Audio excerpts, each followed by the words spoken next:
Bonjour, je m'appelle Marcos Tibis Vitoulé. Je suis étudiant en Master 2 de robotique et vision artificielle à l'UPJV d'Amiens, apprenti ingénieur en robotique collaborative au CEAP de la Loire et grand vainqueur de la finale du concours Mon apprentissage en 180 secondes organisé par Formasup Hauts-de-France. Il faut savoir qu'en début d'année, je m'étais fixé comme objectif d'améliorer ma communication orale. Et dès que j'ai vu l'annonce du concours, je me suis dit voilà, pourquoi pas tenter ma chance. Et puis ce qui était au départ perçu comme un simple objectif personnel est rapidement devenu un challenge universitaire profondément riche de sens. Il faut savoir que la préparation a duré plusieurs semaines. J'ai eu 3 à 4 heures de coaching de la part de Formasup. Je me suis préparé, moi-même j'ai préparé mon discours que j'ai fait corriger avec mon coach. Et j'ai également eu la chance d'être accompagné par mes enseignants à l'UPJV, notamment mon professeur d'anglais, mon professeur de communication orale, qui m'ont également aidé à présenter mon speech en face de mes camarades en anglais et en français. Et il y a encore un dernier bonus, c'est qu'en entreprise au CEA, mon maître d'apprentissage a également insisté à ce que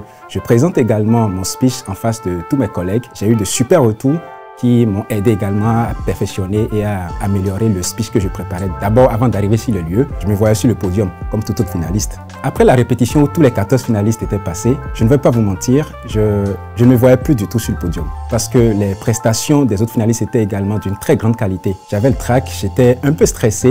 Et pour pouvoir gérer ce trac, je me suis mis à rigoler, à bouger avec les finalistes à côté. Et lors de mon passage, j'étais tellement concentré que je n'ai même plus d'image mentale de ma prestation ce jour-là. Et j'étais descendu en me disant, voilà, c'est mort.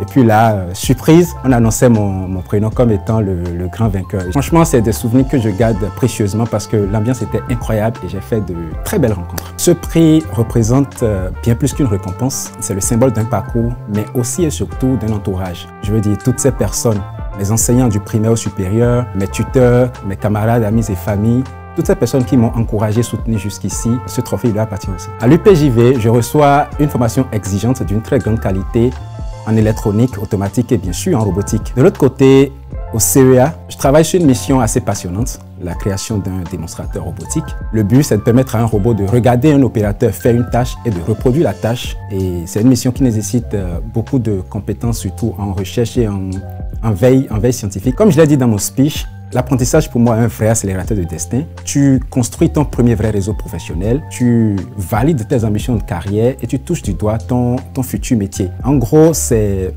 une opportunité, une vraie opportunité qui permet de grandir sur tous les plans. Aujourd'hui, grâce à l'apprentissage, mes projets de carrière sont devenus plus clairs. C'est-à-dire, souvent, on a des doutes, on se demande si on est sur la bonne voie, est-ce qu'on fait les bons choix. Mais aujourd'hui, je n'ai plus de doute. Je veux faire une thèse alliant la robotique à l'intelligence artificielle. Je sais que plus tard, je finirai entrepreneur.